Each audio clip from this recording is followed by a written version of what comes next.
క్రీస్తునందు ప్రియమైన సహోదరి సహోదరులకు యేసుక్రీస్తు నామములో శుభములు. దేవుని యొక్క మహిమ మీ మీద ప్రకాశించునుగాక. ఈరోజు దేవుడు మనకిచ్చిన మాట మత్తయి సువార్త 12:14. అంతటా పరిసయ్యులు వెలుపలకు పోయి ఆయనను ఎలాగూ సంహరింతుమా అని ఆయనకు విరోధంగా ఆలోచన చేసిరి. ఈ మాటలు మనం మత్తయి సువార్తలో చూస్తున్నాము. ఈ సందర్భం చూసుకుంటే యేసుప్రభు వారు సమాజ మందిరంలోనికి వచ్చినప్పుడు అక్కడ ఊచ చేయగలవాడు ఒకడు కనబడతారన్నమాట. అప్పుడు సమాజ మందిరంలో యేసయ్య అందరినీ అడుగుతారు, విశ్రాంతి దినమున మేలు చేయుట ధర్మమా, స్వస్థపరచుట ధర్మమా, లేక కీడు చేయుట ధర్మమా అని అడిగినప్పుడు మేలు చేయుట ధర్మం అని చెప్పరు, కీడు చేయుట ధర్మం అని చెప్పరు, కానీ ఊరికనే ఉంటామట.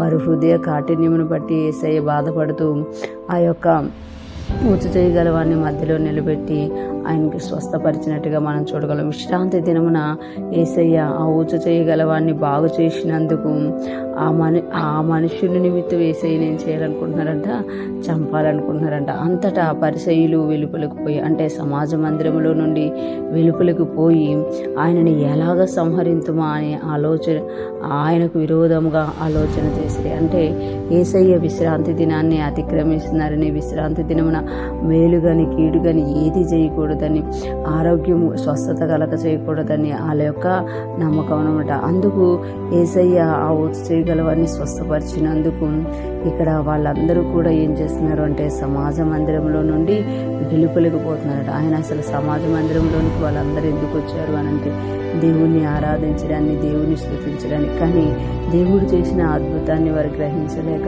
వారు ఏమైపోతున్నారు అని అంటే వెలుపులకి వెళ్ళిపోతున్నారు. వెలుపులకి వెళ్ళిపోయిన ప్రతి ఒక్కరిని, అంటే సంఘములో దేవుని సన్నిధిలో నిలబడాల్సిన వాళ్ళు నిలబడకుండా వెలుపులకు వెళ్ళిపోయిన ప్రతి ఒక్కరికి కూడా ఇతరులకి ఎలాగ హాని చేయాలనే ఆలోచనలు వస్తాయి అని ఇక్కడ వీళ్ళ ద్వారా మనకి తెలియబడుతుంది అనమాట.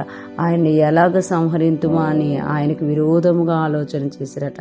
అంటే యేసయ్య మంచి చేసినందుకు యేసయ్యకి విరోధంగా వాళ్ళు ఏం ఆలోచన చేస్తున్నారు, ఈయన్ని ఎలాగో సంహరింతుమా అని ఆలోచన చేస్తున్నారట. ఈరోజు ఫ్రెష్ మనం వింటున్న ప్రతి ఒక్కరు జ్ఞాపకం చేసుకోవాలి. మనము దేవుని సన్నిధికి వచ్చినప్పుడు దేవుణ్ణి ఆరాధించే వారంగా, దేవుని కార్యాలని చూసే వారంగా, వాటిని బట్టి దేవుణ్ణి మహిమపరిచే వారంగా ఉండాలని. కానీ మనము ఎవరికో జరిగిన అద్భుతాన్ని బట్టి మనం వెలుపలికి వెళ్ళిపోయినప్పుడు సంఘంలో నుండి, దేవుని సన్నిధిలో నుండి మనం ఎప్పుడైతే వెలుపలికి వెళ్ళిపోతామో మన ఆలోచనలు మారిపోతాయి. ఎందుకు అనంటే వెలుపలికి వెళ్ళిన ప్రతిసారి దుష్టుడు రెడీగా ఉంటాడన్నమాట. వాడు మనలో వచ్చి మనకి విరోధమైన ఆలోచనలు, మన సొంతోళ్ళ మీదే మనకి విరోధమైన ఆలోచనలు పెట్టి వారిని ఎలాగ సంహరించమో, వారిని ఎలాగ బాధ పెడదామా అనే ఆలోచనలు మనకు కలుగుతాయి. ఈరోజు ఫ్రెష్ మనం వింటున్న ప్రతి ఒక్కరు జ్ఞాపకం చేసుకోవాలి.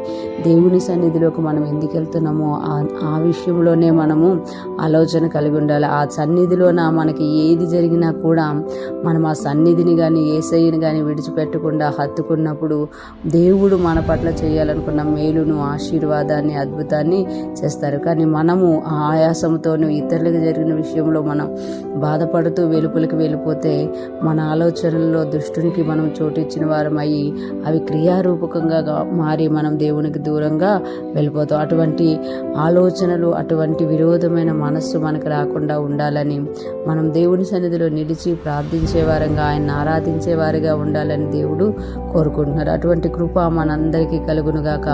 మనము దేవుని సన్నిధిలో నిలిచి ఫలించి అభివృద్ధి పొంది విస్తరించుదుముగాక. ఆమేన్.